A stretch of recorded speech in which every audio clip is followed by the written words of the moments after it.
This is part 2 of my 5K challenge, where I'm going to go on 5,000 5K runs. If you want a quick sneak peek on what has happened since part 1, here you go. Just picked up some performance enhancing drugs.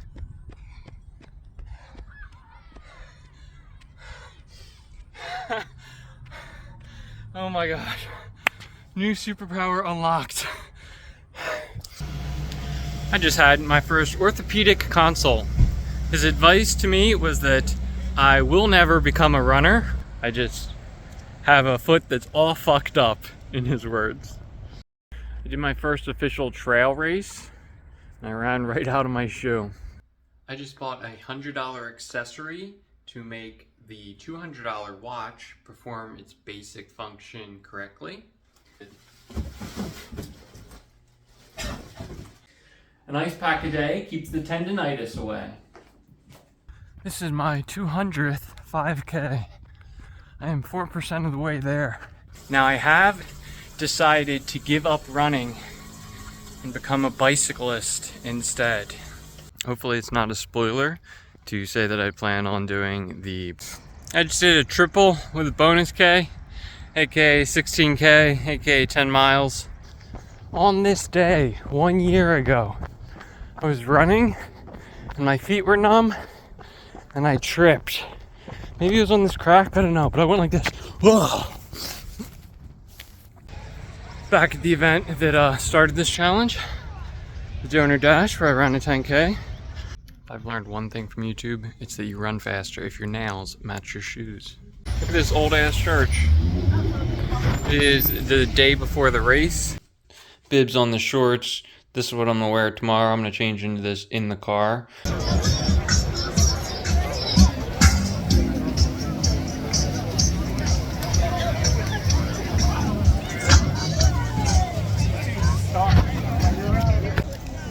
I didn't win. So, safe to say everything's changed. That's basically all this video is gonna be. So if you wanna save yourself an hour, feel free to leave. Otherwise, let's take a deeper dive into all of that. Come on.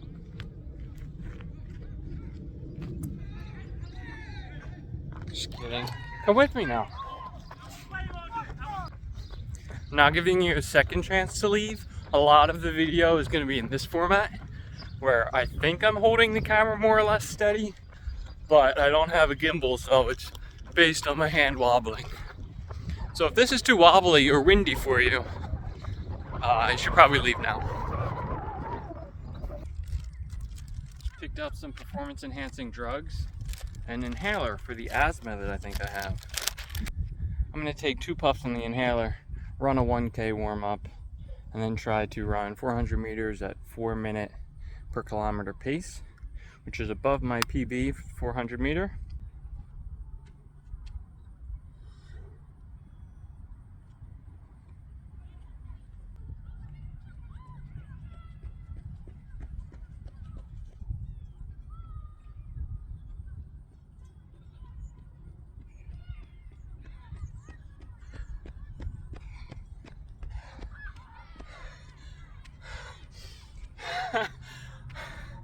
Oh my gosh, new superpower unlocked.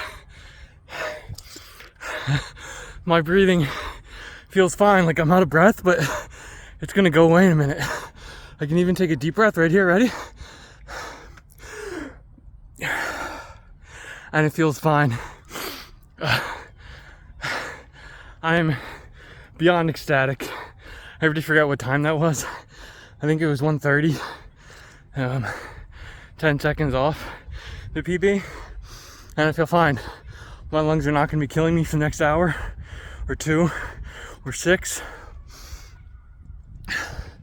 Beyond fabulous. So excited. I don't know if I have any clips of me when I actually trigger the asthma and how it sounds, but I probably don't, because I'm focused on not dying when that happens. But it's so nice to just be like right now regularly out of breath, as opposed to like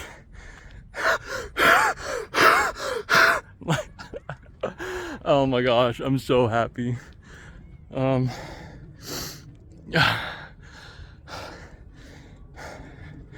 it costs $10 for the thing that's got 100 uses in it. Drugs, man, I tell you, never running without them. It did on my warm-up. I was like getting sharp pains in my heart, which was concerning me, but they went away. I might try to hit a 1K PB as well. I did do a half marathon yesterday, so I got a little bit in my legs still, but I mean, why not? Smoking if you got them, right? Woo! When I was a kid one day, I randomly couldn't ride my bike without getting out of breath. So I went to the doctor. He told me I had exercise-induced asthma, gave me an inhaler, and it gave me a headache. So I decided, let's not use the inhaler, and we'll just avoid getting out of breath. And that's the way I lived for the next 20 years or so. So I'm very good at avoiding going too hard. But recently with my running, I had been going a lot harder and was undecided whether I was just out of shape or if I was triggering the asthma. That's why I decided to go get an inhaler. I absolutely do still have asthma because it's so much better when I use the inhaler. I can still run, we'll say right up to threshold. Anything over threshold for an extended period of time will trigger the asthma. But I don't use the inhaler first. I just had my first orthopedic consult. His advice to me was that I will never become a runner, or I should never try to become a runner. I should throw out all my shoes. I should get new shoes every 3 months, and maybe try swimming or something like that. This is all because of just the way my foot is, not because I hurt myself. I just have a foot that's all fucked up, in his words. So I decided to go to the orthopedic doctor in the first place because my leg and foot were hurting. And the diagnosis for that was tendonitis that he was unsurprised to see given how my foot is. So now I'm gonna do a pre-recorded thing breaking down my foot, which I've also been living with my whole life. I've been thinking about recording this video for 6 months and it's not coming out the way I wanted it. So we're just gonna freestyle it. Let me start by showing the difference in size. My right foot is a size 8.5 and my left foot is an 11 wide. So that's a significant difference. I resolve it by just buying size 11 to 12, and as long as it doesn't feel horrible on my right foot, I go with it. That's how I've always bought my shoes. That's actually not the biggest deal. The main complaint is that my right foot has, I don't know the right adjective to use here, but it's got a pes cavus foot. This is everything I'm saying. This was supposed to be at the beginning. Is a combination of my own personal experience, what I remember the doctor telling me, and what I've Googled since learning to use the phrase pes cavus instead of high arch. So, what is a pes cavus foot? The pes cavus deformity is a foot with an abnormally high plantar longitudinal arch. And the reason you have that is because I can't find it now. That's a shame. There's some quote about how the first ray is always in plantar flexion that I appreciated, but I can't find it. Anyway, what does that mean? It means that I might have cerebral palsy. No, it means that my foot looks like this. This is the part that wasn't filming well earlier. This is my left foot. See how it looks like a normal foot? There's like a slight arch to it. Well, this is my right foot. See how there's a big arch? And if I put it on the floor, Don't ask me why there's a bucket in the background. This is neutral. See, it sort of looks like I'm wearing high heels, but this is neutral. I'm not going like this. That is flexing your first ray, is this bone. If you flex it down, as if you're wearing high heels, that's just how it naturally is. I can flex it down and make it even more aggressive. If I wanted to wear high heels that were vertical, I probably could. But that's neutral. It is flexible, which is like one test. You can manually move it up and down, but I can't do that just using my foot bones. That's the best I got. It also limits my dorsiflexion, which is your ability to go like up. I can't really go past that, whereas my left foot I can go up a lot. Here, I'll show you another view is with the squat.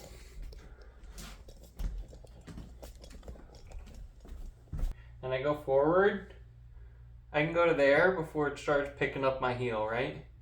That angle. If I go with my right foot, I can go to there before I start picking up my heel. Because right here, there's just bones are hitting each other. So I'll put lines up to overlay that, but this is much farther forward. I should be doing it this direction. And go a lot farther with my left leg, a lot more range of motion. So that doesn't sound too fucked up, right? It just sounds a little weird. Well, here's the view that the doctor took before he said that. We'll see if you can identify the issue. He just had me walk.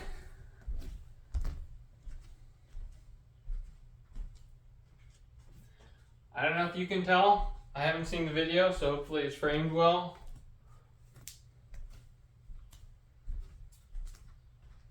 But the problem is usually when you walk, you balance here, here, and here. Your foot makes like a tripod. And on a regular foot, when you land, this compresses a little bit. And that's part of the tripod. Is your arch collapses, doesn't collapse, but it compresses. My arch, sturdy as crap. It doesn't compress at all. So I go down, I don't compress. And since this is down so far, this is still in the air when these two are not. So then it rotates out. Whereas a collapsed arch means you rotate in. I'm rotating out, which you can sort of see with my ankle.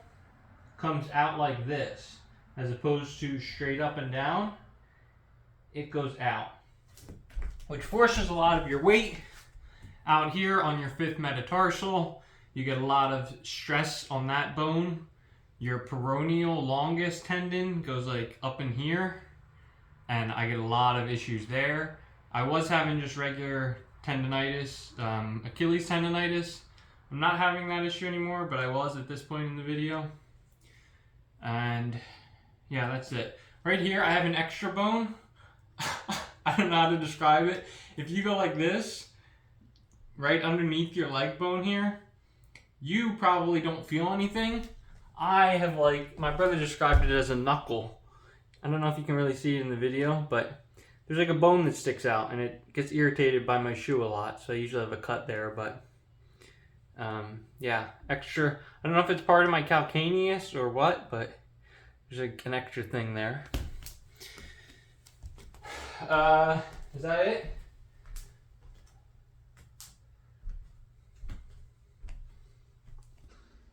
The next thing was they did take x-rays when I was at the doctor's office, so I've got some x-rays to look at.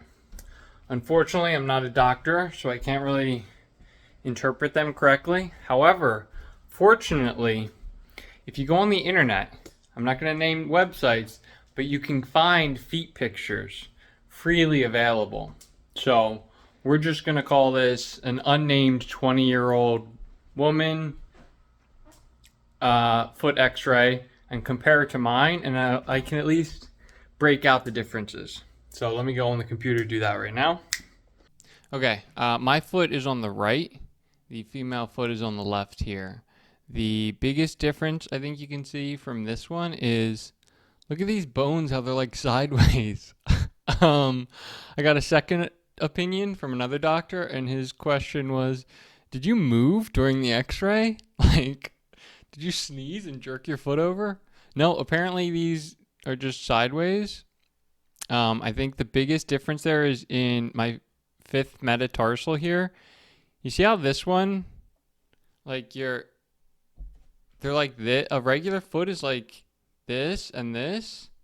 See, this is this and that's that. And they go in, right? So your toes are wider. On this one, it's not going in, it's going out. This is not going to make any sense at all here.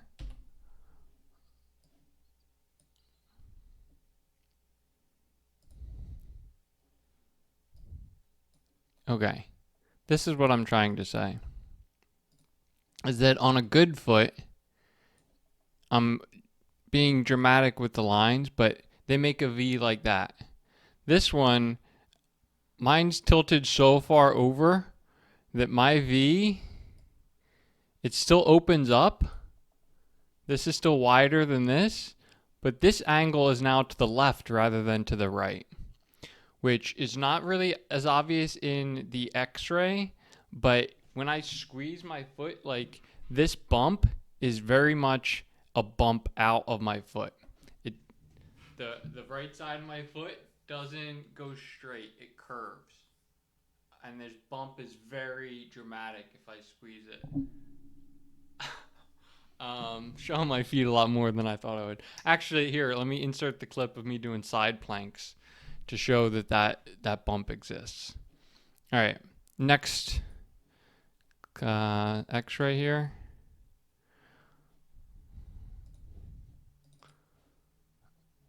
This one looks the same to me. I don't know if there's any interested doctors watching. You can have your own opinion, but from this angle, I don't really see a difference between our 2 feet. Maybe a little difference at the bottom. Can I get that? This is the weirdest part of your foot bone. Like, I never understood the physics behind it. Did I close the wrong one?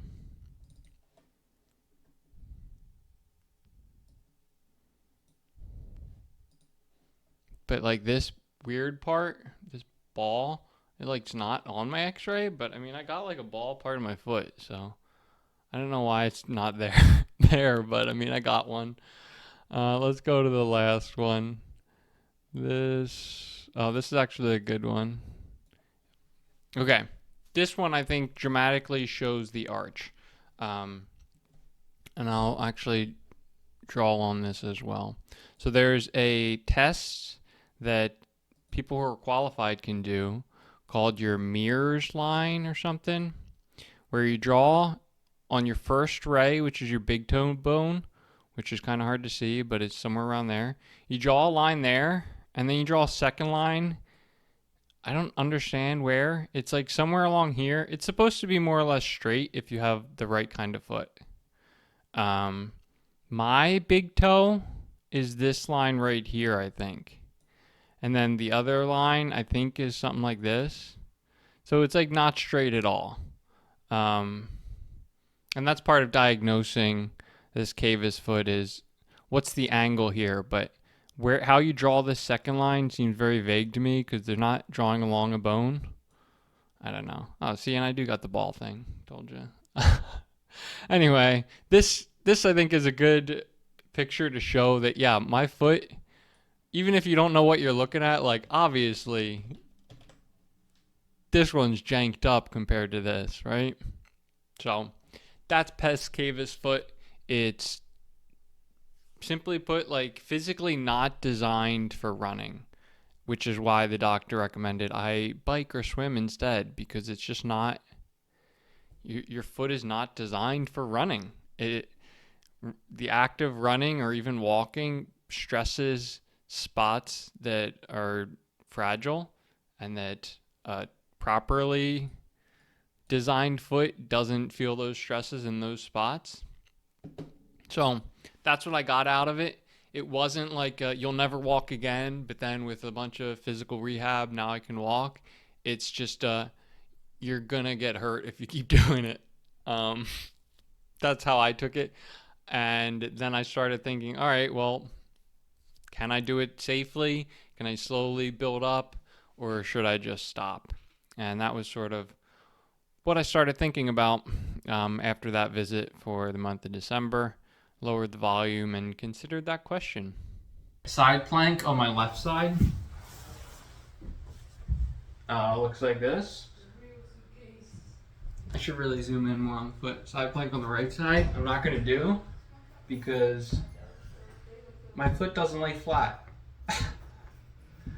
And I'm afraid I'll break my bone if I put my weight on it.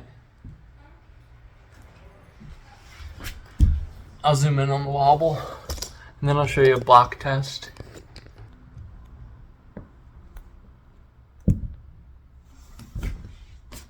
It's like very distinct.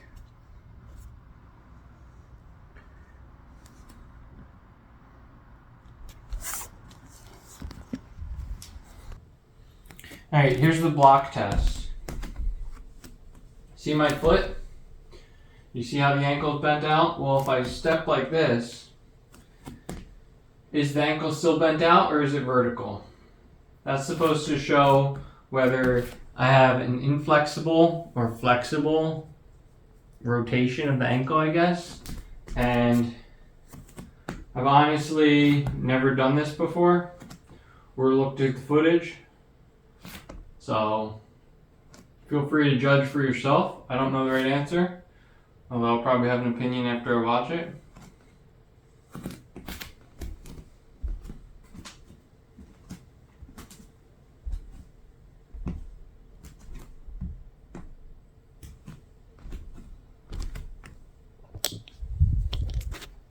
Having seen the results of the block test, I have no answer. My ankle didn't look bent to me, so I don't know. The foot obviously does, and like when I walk in a shoe it looks bent, but from that angle, like everything's still vertical. I wasn't seeing any diagonal line. Anyway, I remembered there's one other thing I wanted to show you. When I walk, or when I run specifically, there's two things that I flip between. Is am I walking with a straight heel, in which case, see how like twisted to the left my foot is, or am I walking with a straight forefoot, which comes out like this, which is, let me see, I'm trying to line it up on the it's much more straight here. It's not like this, but it's not like that. But the result is like more of a twisted in the back, because this is oh my gosh. All right, this came out horrible. But if I walk with a straight heel, my foot comes like this, and my forefoot is faced to the left. Whereas if I walk with a straight forefoot, my heel doesn't look like it, but it's more to the right. And I don't know which one's good or not, but it's like a question I always have is, am I running like this or am I running like this? Because if I run like this, my foot looks super janky, but like my leg feels connected. Whereas if I run like this, my foot looks okay, but now my knee is going out and things don't work great. Another thing I think I probably mentioned it in part one is, but I only run on the left side of the camber of the road. So I run on the left side because that means the angle's like this, which matches up with the angle of my foot. But that causes the edge of my shoe to cut into my foot.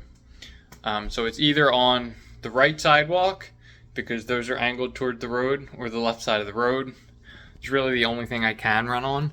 It's not just painful, but like physically I can't run on the other one because you like took away a leg of my tripod, and tripods don't work with two legs. Anyway, if you didn't appreciate these rambles, again, you want to cut out because there's a lot of video left, and it's all this. I did my first official trail race, and I ran right out of my shoe. Even though the doctor said I'm never supposed to run again, I already paid for this one, so Obviously I'm doing it. I just bought a $100 accessory to make the $200 watch perform its basic function correctly, as well as some new shoes to put it on. This is the Pod 2. It goes on your shoe, and what it does is let your watch, supposedly what it does, hopefully what it does, is lets your watch calculate your current pace much quicker.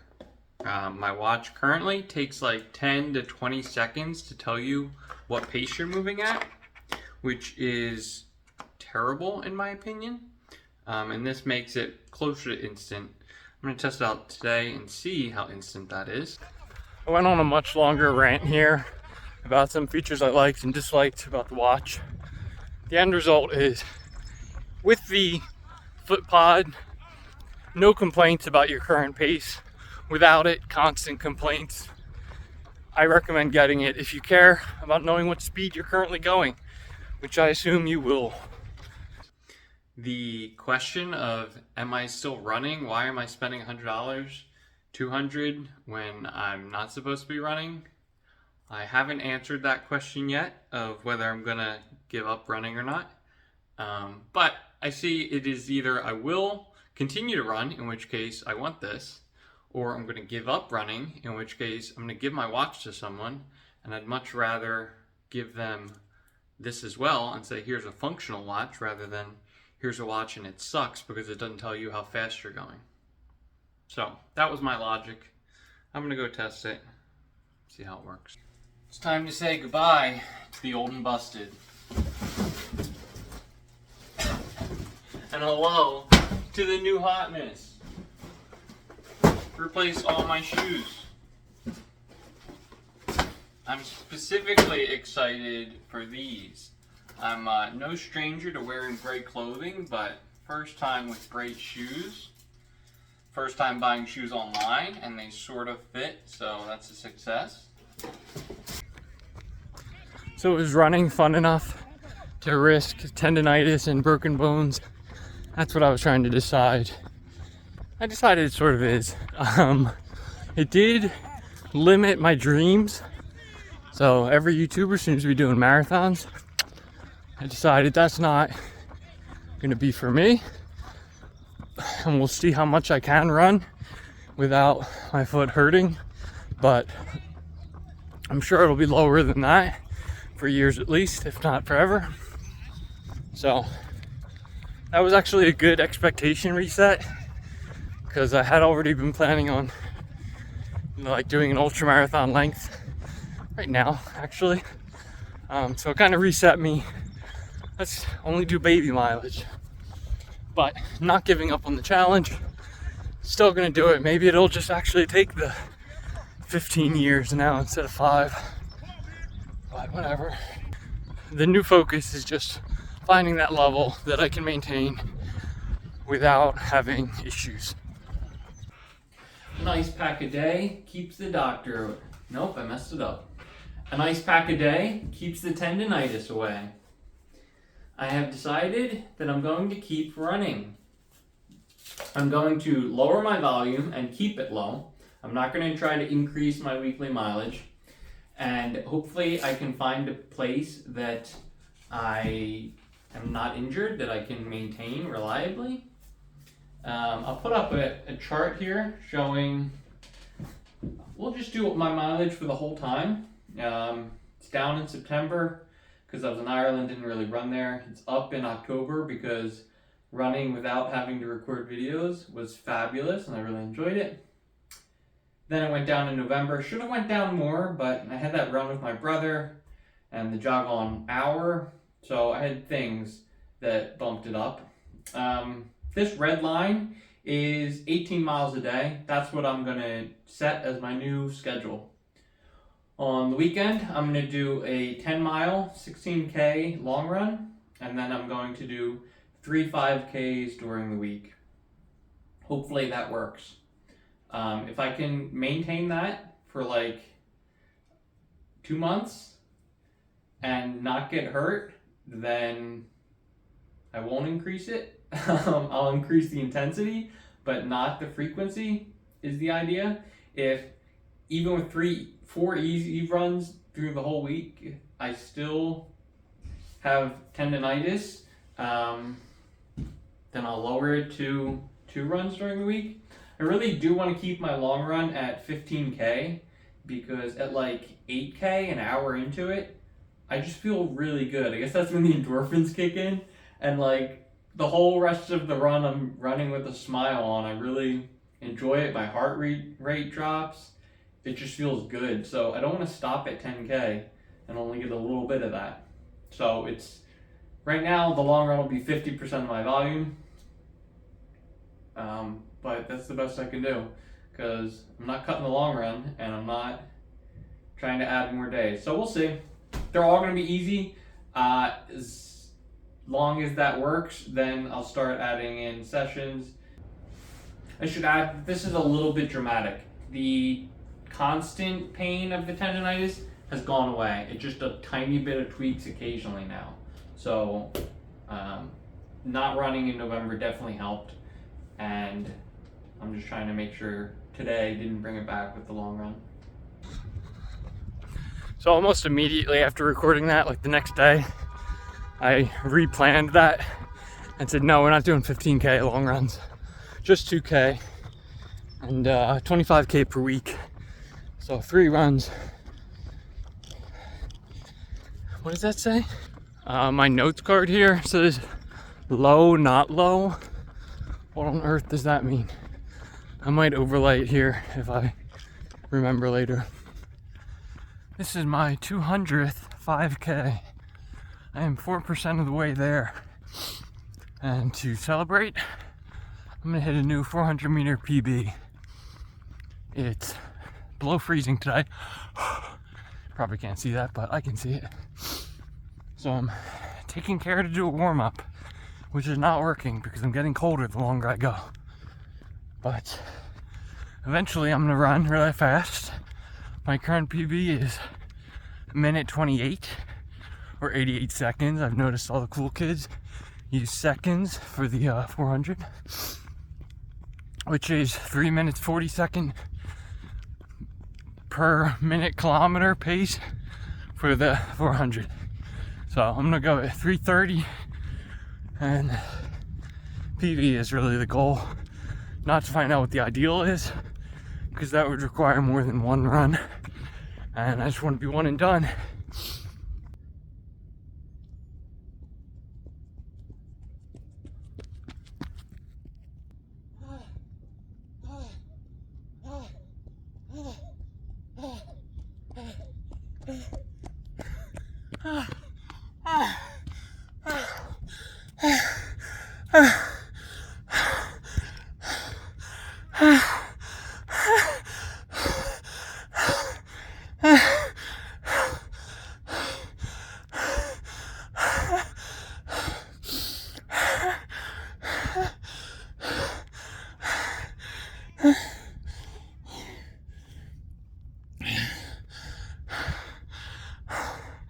I'd forgotten that 3:30 is just about as fast as I can go.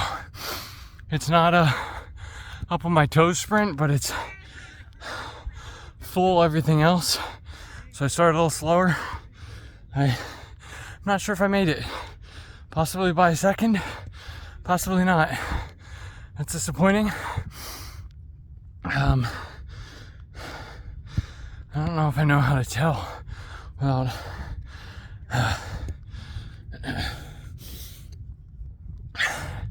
anyway, 200 is also 1K 1K.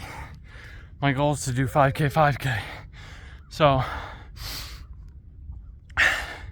my thought was that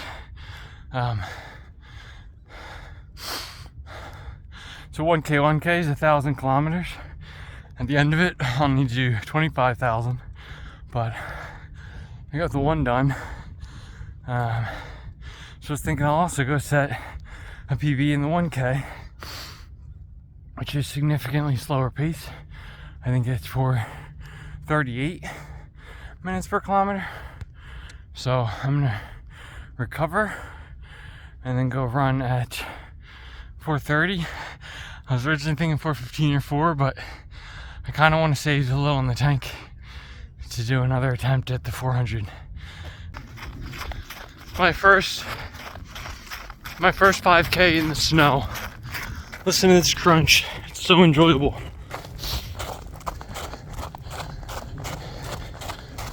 A little bit of frozen snow on top, slush underneath a couple inches. So soft.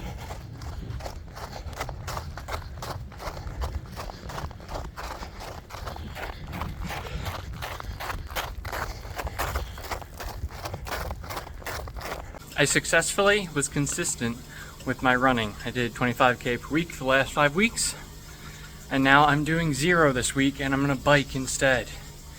Now I haven't decided to give up running and become a bicyclist instead. What I did decide was, if you can be smart and be consistent, maybe you can be smart and get rid of the tendonitis. So I only feel it in the morning. It like hurts in the tendon, and then throughout the day my ankle's stiff, and it's almost gone away but not exactly. So I'm hoping a week of no running it'll go away. Still doing the treadmill because I've got heart rate on and attached to my, which I put right in front of me, and that 156 is your heart rate. So I can just look down, see the heart rate. I've been keeping it at exactly 140. Obviously got distracted doing this video, which is why it rose up, but I can do a lot of zone 2 easily on the bike. It's incredibly hard to keep my heart rate at 140 when I'm running. So I'm hoping after a week, ankle's good, I go back to running, keep doing the bike as well to get zone 2 training, because running does not seem to be working. The bike is also cool because I can sit down and read. Now, did I buy this book instead of the Kindle version, wasting $10 just to have the visual impact of showing it? I'll let you decide, but I think we all know the answer to that. So I was after 1 month of this lower volume, lower intensity. I really enjoyed the bike sessions actually. I settled on doing it 2 times a week, usually like Tuesdays and Thursdays, for an hour. With the intensity, I change it between 7 and 8, depending on my heart rate and sweating. I'm keeping the heart rate at the 130s. I started bringing in a little portable fan, which started letting me keep the heart rate in like the 120s, high 120s. Yeah, and then I just read during it. I haven't actually read the Serious Runner's book yet, but got through a lot of fantasy books. I also started to do stretches. The internet told me that peroneal longus muscle, although you call it a tendon even though it's a muscle, I don't know, it was like a good one to stretch. So I did this twisty stretch thing with my ankle a lot. I'm not convinced these do anything at all, but I will continue doing it. Real gains are made not in the gym, but in bed while you're sleeping. Or in my case, bed is where you get injured. I've determined that sleeping is what was causing my tendonitis. When I sleep with this brace on, it goes away. I skip it for a single day and it comes back. Regardless of the other stretches I've been doing, my natural tendency when I sleep is to sort of curl my foot around like this, the opposite direction that my stretchers say to test my foot. Another thing I've done for injury prevention is gone on a diet. I was 183 2 months ago.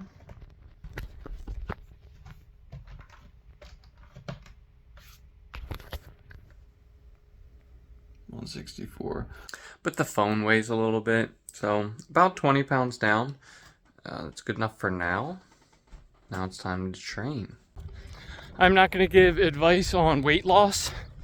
I'm lucky enough that I don't have a problem losing or gaining weight. I can just limit my calorie intake to whatever I want it to be with no side effects as far as mental health goes. So I'm not going to give what I did because I don't want to mess up y'all's mental health. But just know that it's easy for me. So that's what I did. I dropped 20 pounds. It's been 4 months and I've stayed between 160 and 165 without any issues. I think the schedule worked good. So I stayed pretty consistent with it, as you can see, hopefully. But my mention of training is because that was 2 months of easy. I got 2 months before the Broad Street run, which might be the first time I mentioned that. I decided to do that back in December or January, I think. And I do want to train for it, not just diet for it. So now begins the actual training. All right, so training. Hopefully it's not a spoiler to say that I plan on doing the Broad Street Run 10-mile race in 2 months. If all went to plan, you already know how that ended, maybe? I want to do it in 90 minutes, which is sort of an arbitrary goal, but also like a milestone pace, because that's 2 hour half marathon or a 4 hour marathon and 9 minute miles. They're all roughly the same number there. So that's the goal. The question, am I fit enough to do that, is going to be answered today. I have 2 months to train if I'm not, which I sort of feel like I wasted the last 2 months on my diet, because then I would have had 4 months to train, but we're past that point. This is what my running looked like the last 2 months. More or less easy. Not like zone 2 easy, but not very fast easy. And this is my current fitness that Koros thinks I have. My 10K time is on that 9 minute mile pace. It's 5:35 or 5:39 per kilometers, I think. The half marathon is not, therefore the 10 mile would be somewhere between. But today I'm going to take a fitness test to see if I can get a more accurate measure. I don't really know what that involves. I believe the watch tells you what to do, so I will let it tell me what to do. Once I get my stretchies out of the way. A recent 10K. I haven't done a 10K recently, but yeah, I'm gonna go with 56 minutes. Because that's more or less what it thinks I can do. That's what I think I could do, so. Flat terrain, I'm at a track. 40 minutes, that's fine. We got 5-minute warm up, a 25-minute steady run between 6:15 and 5:35, and then a 3-minute steady run faster than that, and then faster, and then a cool down. Alright, hopefully that ends with an interval of 5K, I suppose. Alright, sounds good. That was a nice cheeky 1 hour 10K. The tests ended at 6.9 kilometers, which was nice because it let me finish, do the 10K, get another 2 5Ks in the books. I should have the total that I'm at, but I don't. I think I hit 250 this month though. Anyway, the test was fun. I kind of wish there was another interval at the end of it because I didn't feel like I'd completely gassed myself, but maybe I wasn't supposed to. I think that was a 5K PB as well. If not, definitely proof that I could easily do one any day. So the results are my threshold rate went from 5:30 minute kilometer down to 5:11. I'll just show the results actually. So according to Koros Analytics, I should be able to run the 10 mile in 90 minutes with my current fitness, which is good news because I didn't have that much time to get better fitness. The next 2 months I am going to be upping both the intensity and volume, obviously at the same time, obviously in 5K increments, obviously safely, but I don't really have to worry about the intensity that much, I suppose. 5K-ish at least. I do think that my efficiency rate will go down, which is a shame, but oh well. I'm gonna keep up the 3 hours of biking every week, and I can't wait to see what my watch feels. Now that it thinks my threshold pace is 5:11, what's it gonna think when I run a 7:15 zone 2 run that's still not zone 2 heart rate? I know you're not supposed to compare yourself to people, but 2 minutes per kilometer difference between threshold and easy run seems like a lot to me, because that's like 4-minute miles. So, and it's still a bigger gap. That's just as slow as I can run. So we'll see. Hopefully the bike picks up the zone 2 running. Cannot believe they're still locking this track. So actually in my first easy run after that, I found out that my zone 2 pace is not 7:15. During my diet, that's what I was running with, like a high heart rate, and it was just horrible doing 7:15 with walk breaks. As soon as I was no longer dieting, I could run 6:45s with a heart rate of below 150. It also helped that the test said my threshold heart rate went from 170 to 174, 171 to 175, I think, which raises what it considers the top of my zone 2. So now I could be 150 and that would be fine. So overall, like, that changed everything. It made everything seem like I was so much faster all in one day. And I honestly was, because the diet just, it really hurt me. And I guess the bike was giving me gains, but the diet was hiding them all. So it was like a transformation that day. Anyway, my new plan was to start doing, 5 5Ks during the week and a 10-mile. So 3 5Ks long run. I was gonna work up to that, not get there immediately, but essentially I had a 5K every week.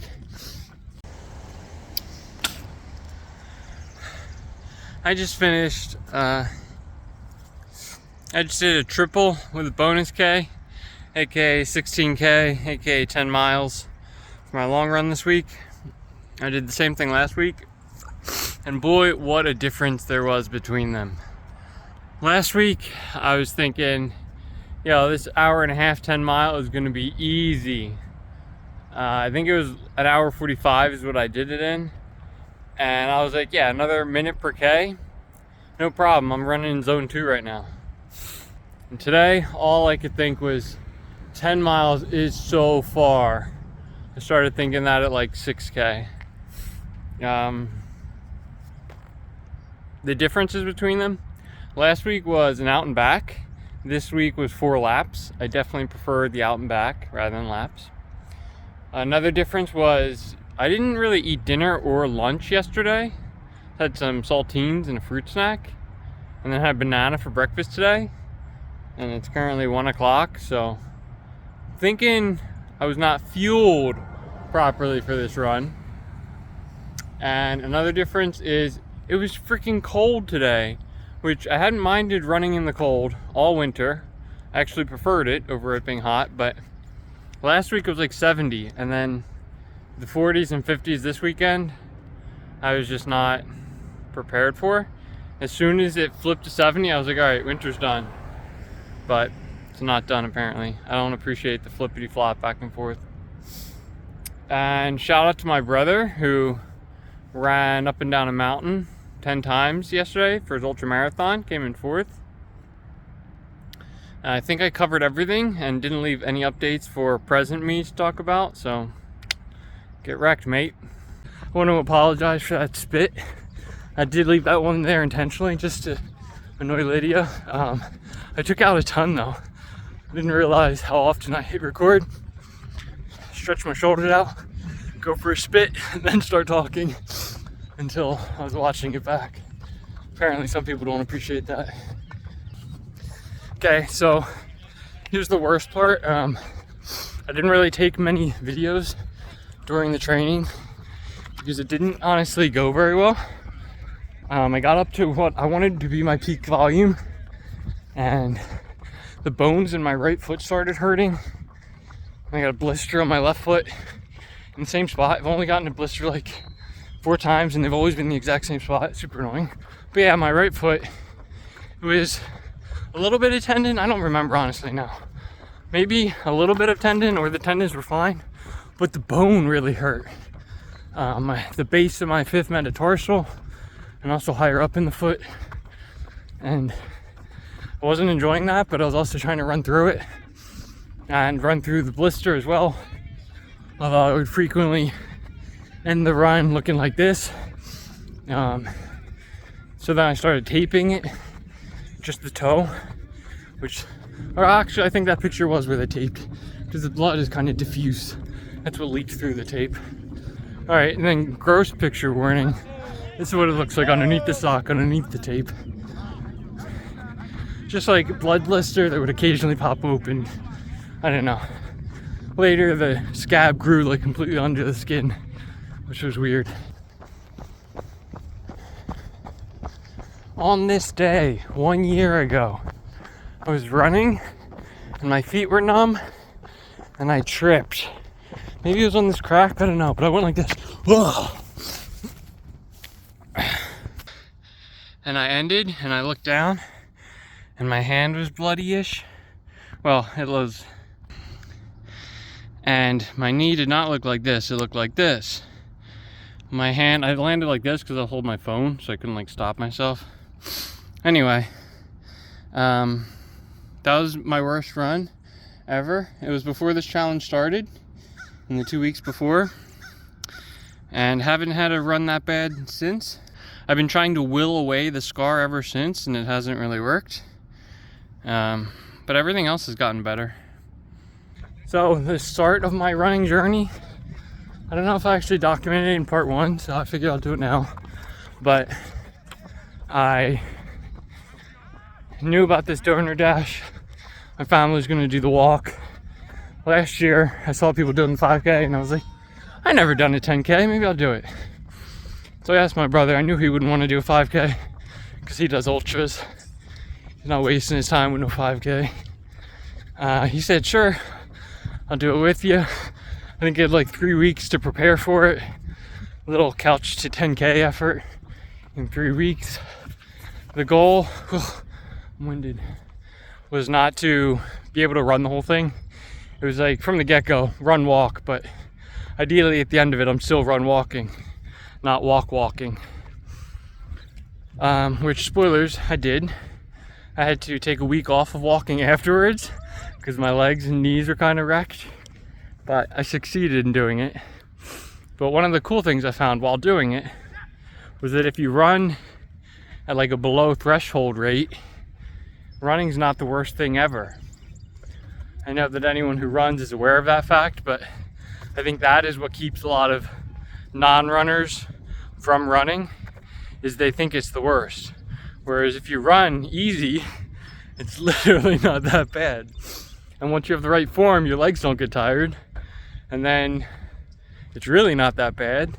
And then once you run far enough that you're, whatever, I was gonna call it morphine, not serotonin, whatever the thing is starts happening, then it's good, not just bad. So that made me realize, yeah, running's pretty cool.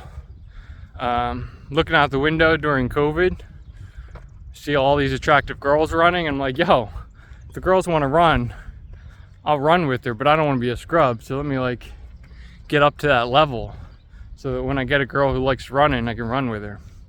Which I realize is not great dating advice, but was the reason behind the challenge. Because then I was like, well, I can't tell people I'm running to practice in case I get a girlfriend who likes to run. Right? Everyone's gonna have an opinion on that. I need to come up with a better challenge.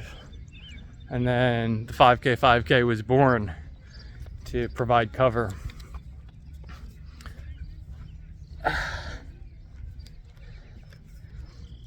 Anyway, that was it. My 10K, the donor dash 10K that I did the week before the challenge started, took me 1 hour and 15 minutes. So that was the goal, was let's just get a nice cheeky 20-minute PB off that, 55 minutes. Watch said I should definitely be able to do it. I thought I'd be able to do it. Oh, but that's a spoiler, that comes up in a minute. First I got another update. Okay, so remember I was running through blister on my left foot pain, bones hurting and my right foot pain. And when I started to do that peroneal tendon stretch with the bands, that was also really hurting the bones when I twisted too far. So I stopped doing it. And one day I was like rubbing my ankle and I realized I could not feel my ankle bone. Here's my left foot. This is what I mean by ankle bone. It's actually the bottom of your leg bone. Here's my right foot. It doesn't it's not as distinguished, as pronounced, but you can at least see the bone, right? Well, I was rubbing it and I realized I could not see it or feel it because my foot was swollen. I take I take my injuries kind of unseriously, but the swollen foot I did take seriously because it's only happened one other time, and that was when I ruined my Camino de Santiago journey a couple years ago. So I completely stopped running from that, which of course completely stopped means I ran 2 times that week on Monday and Saturday, a 5 and 10K, because even though I was taking it serious, I'm still an idiot. So eventually the swelling went down and I decided, you know what, let's just keep it chill. We're like a month away. I just wanted to survive the Broad Street run, so I still wanted to hit 20-minute goal for the donor dash, but didn't want to get injured a week before Broad Street. That was my goal. Yeah, the goal was just run threshold rate, I think, which 5:10, which would be 52-minute, and my PB was 55, so I figured it should be pretty easy to get, or the 20-minute PB would be 55. Back at the event that started this challenge, the donor dash, where I ran a 10K. Today's goal was to get here on time, which was rough because of traffic, and to get a 20-minute PB, which should be doable. Alright, got my bib, still got 15 minutes, plenty of time for a warm-up even. Last time I warmed up by sitting down on the curb because I knew I would need all my strength, and that was the right call. Today's goal is 2K. I'm at 1.4 already, just getting from my car, so that should be easy. The goal when running is 5:10. Reanalyze it, 5K and 3K left to maybe go faster, maybe just try not to die. But 5:10.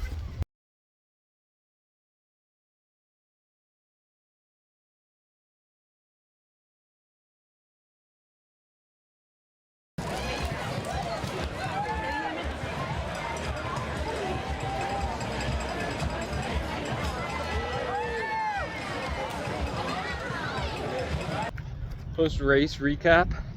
At the warm-up, I suspected it wasn't going to be my day because my heart rate was like 170, even though I was going easy pace, and it only went up from there. Like 2K in, I was like, this is not happening. 3K in, I was like, I don't even want to do the Broad Street run next week. 4K in, I noticed my left sock had come down and I was like bleeding out of the ankle a little bit. So after the 5K mark, I adjusted the sock. I gave up on running fast, just finished, and I enjoyed the second half. I liked there was like an out and back section and a 2 laps, so I saw like everyone in the race, which was cool. And yeah, final time was 54:40, which was a PB. It was 20 minutes below, although just barely. Definitely a positive split. And heart rate was like 180 the entire time, except for the time when it hit 190, which was rough, but feeling good afterwards. And my foot is not broken, but I did put the brace on just for fun because it's definitely not good. I was kind of beat, but it wasn't too bad. The ankle cut was kind of annoying, but it's whatever. I just taped it. I was already taping my big toe, so what's a little more tape? Not a big deal. Only went for a couple runs because the next week was. If I've learned one thing from YouTube, it's that you run faster if your nails match your shoes. But doing the matching is very difficult. It's gotta be this one, right? Yeah, 575. If you haven't learned a single thing from YouTube and you're still looking for your one, my tip is to cut your toenails 2 days before the race. There's 2 reasons for that. One is if you forget, you still have another day. And 2 is if you botch it and you cut them too deep, it gives your body a day to recover and figure it out and not be bothered by it. Life pro tip for you.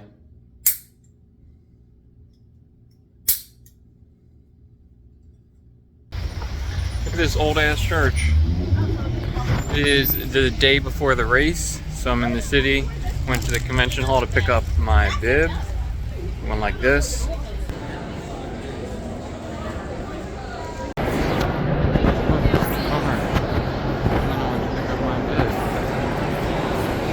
I was kind of disappointed there was no map because I was going to make a joke about, oh, you got to run straight except for right here. Terrible framing. Right here. The city hall, there's like a bump in the route. Here, I'll show you a picture. Anyway, I was going to make that joke, but I guess now I did. Yeah. $18 fucking to park in this parking garage for 38 minutes, 15 of which were spent looking for a parking spot in this garage. No words. Alright, the nails are done and I'm ready. Pretty good, I think. The lighting's terrible, but they're close. Bibs on the shorts. This is what I'm gonna wear tomorrow. I'm gonna change into this in the car when I'm there at 5:30 a.m. 3 pieces of tape. We're wrapping the big toe and both of my ankles, the back of them. And the inhaler is gonna be in the, what's it called, running belt thing with my phone. Kind of not loving that, but don't see a way around it since it's like I have to be there hours early. Heart strap just for fun. That's it. Watch will be on me. Fully charged. Ready to go. The plan is to wake up at 5 a.m. Have some bread with some jam and some honey. That looks weird. And then leave. And then be there, and then run, and then come home, and then be done with this episode of the video. Well, after the other part. Yep. Morning of the race update. I could not stand the thought of eating jelly, so I had a Pop-Tart instead. And I am leaving 13 minutes later than I wanted to, but since I always plan to have enough time, we Gucci. Take the next right. Oh, I was also gonna say that I'm not bringing my headphones because, like an absolute psychopath, I'm just gonna run without listening to anything. In a quarter mile, turn left onto West Park Lane. And the tape was just for injury prevention, not really injury maintenance, if you know what I mean. The blister the scab from the blister fell off. The scab on the back of my leg fell off. The scab on the back of my leg fell off yesterday, so it's all fine. I'm just don't want to get hurt again. Because the skin there is new, so I'm expecting everything to be fine, really. Yeah, the goal is still sub hour and 30 minutes. I'm gonna keep that 5:35 pace for the first 10K and then see if I hold on or pick up the pace. I kind of do want to like go all out this time. I didn't really last week because I knew this was coming up, but I really want to be like dead at the end of it. As soon as I hit end record on that video, I was like, what are you talking about? Since when was the goal to go hard and all out? That was never the goal. The goal was to get sub 130 and don't get injured after it. So that's what I reminded myself as soon as I stopped recording. And that's what I stuck with on the run. And that was, what does hip-a-rop mean? Strong hip-a-rop? Hip drop. Oh, spoilers. And that's what I stuck to. And I got 130 and I didn't get injured.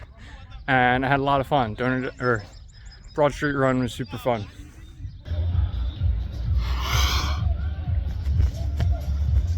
Everything's going more or less according to plan. Got some churching in. Ready to race. 25 minutes to go. Here are the crowds. Those are the people faster than me. Those are the people slower than me. And those are the people my speed. That's my corral. Everyone's waiting for 20 minutes. I'm gonna go find me a spot to jog, which means I'll be at the back, which is a shame because I'll have to dodge people, but they still won't stand.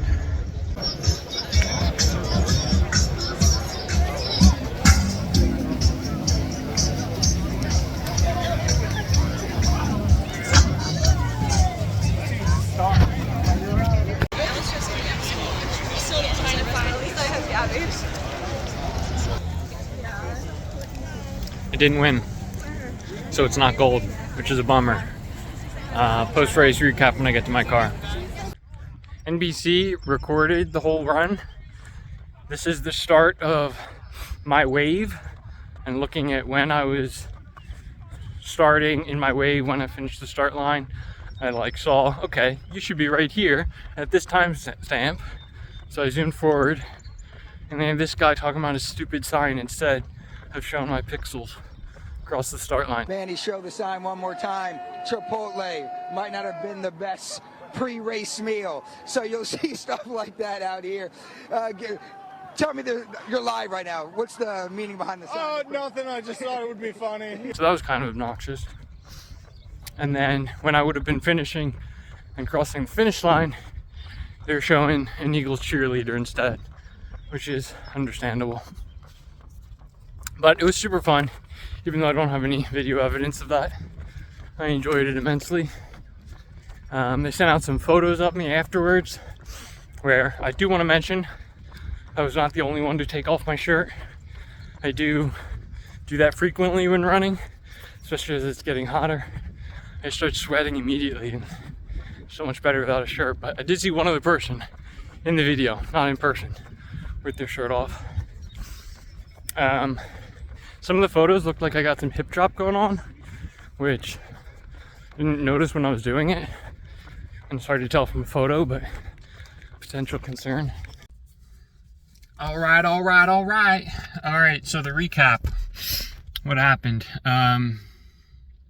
There were a lot of people. That was cool. It was always crowded. Like, you could look ahead and the road was just packed the entire time. So it was really cool. Never really thinned out. The first person that I saw walk did so at the 1.6 kilometer mark, 1 mile in, which I can't blame her because it was the first uphill. Ain't nobody like running uphills. At the top of that hill, I did take my shirt off. I lasted 2 kilometers out of 16. I didn't think I would because it was like misty and cold, but I mean, when you're hot, like, might as well take it off. It serves no purpose. So that was that. It was like hard to run the first 2 kilometers. Everyone was going slower than me, which was rude because I like weaving. But after like 3K in, I decided this girl is running my pace. I'm going to follow her and stop doing updates. And that worked great for the next 5K. That's halfway in. That, like, the 5 mile mark is when you see City Hall. You'd seen it for like the last 5K, but you get to City Hall and you weave around it. And they like filtered all the runners into one half of the road so that they could have crowds on like the median and the sidewalk and make it denser, I guess. I don't know. I ran on the left side, like behind all the crowds, because that's what I need to do for my foot. So that was cool to run alone. It was definitely less crowded. So all the people I had been running with all disappeared when I got back. And then all the people that were there when I got back were like running faster than me. I was like getting passed by everyone. I was like, did everyone just decide to negative split this? So that was interesting. It was low key, kind of high key, kind of hype. From City Hall for like the next 5K, there were constant people and drums, and it was fun. That's it. 10K in, 12K in or so. I did pick up the pace a little bit, not too much.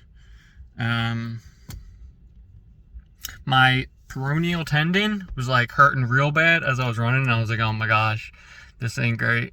But it feels fine now. We'll see how it feels tomorrow. Yeah, that's it. It was probably my most fun triple 5K I've done so far.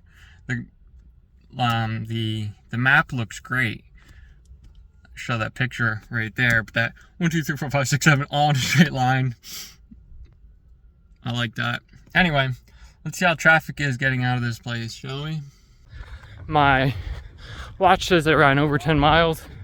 And my 10-mile time was 1:27:50. The official time was 1:29. Either way, under 1:30.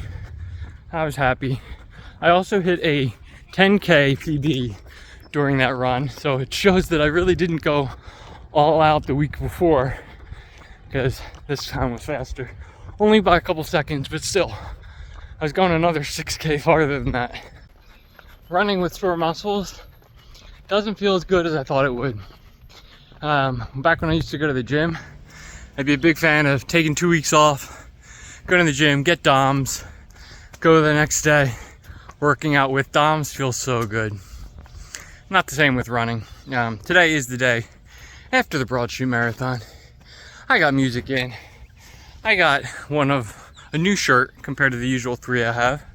I got new shorts, letting the thighs out. I got the same shoes, but no Pod 2 on them. So, safe to say everything's changed. So on that cliffhanger, I think it's time to end this video. And I'll tell you what's changed in the next video, although I kind of won't, because that one won't be vlog style, but anyway, we'll get to all that eventually. Sign us out. And that brings us back to now. This was supposed to be the week after the Broadshoot run, is instead like a month and a half after, but it's hard to make a video encompassing 7 months. I don't think I'm going to do that again, because it's hard to do, especially when no one's going to watch. It's not worth it. So yeah, I'm still going to make 5K videos, but as I said, everything's changing. No more vlogs, more of just like fun 5K challenges. Like this one channel I saw, which I only watched like 2 of his videos because I didn't want to steal inspiration, but he was doing some ideas that I had. He's only doing a mile, not 5K, but I think it was a jump rope mile and maybe juggling, I don't know, which were both on my list. So I was like, yo, he's got a good brain. Hopefully that channel becomes popular. Anyway, that's my running. I might end it with current stats. I probably will. This many 5Ks done so far. Here's PBs for every distance. I guess we'll do running form. Easy pace is, I could do 6:30 to 6:15. It's still probably 6:45, but the heat's coming up and maybe I need to start going back to 6:45. Threshold pace is still around 5:10. I did recently do a 1 mile PB attempt where I brought it from 7:40 down to 7 and a couple seconds. If I'd known I was that close to sub 7, I definitely could have, which means I still can right now. I could probably fix all those PBs by a couple seconds, maybe half minute, except for the half marathon. I have not done that since October, so I'm sure I could do a sub 2 hour half marathon if I wanted to.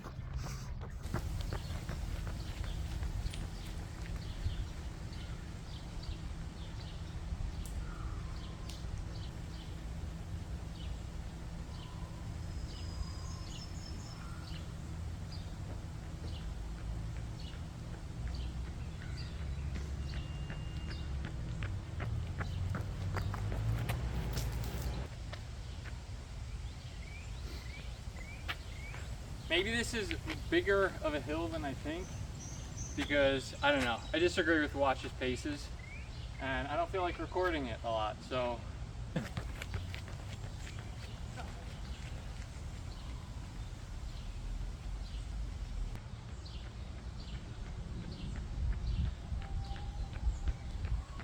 I don't know. I need someone just pace me and record me during a run, I think. This is not working. And that's it. We're trying to get back to 7 5Ks per week, but I am having foot issues again as I attempt to do that. Here's how the volume's looking. Is that it? We done finally? All right. Yeah, done. Bye.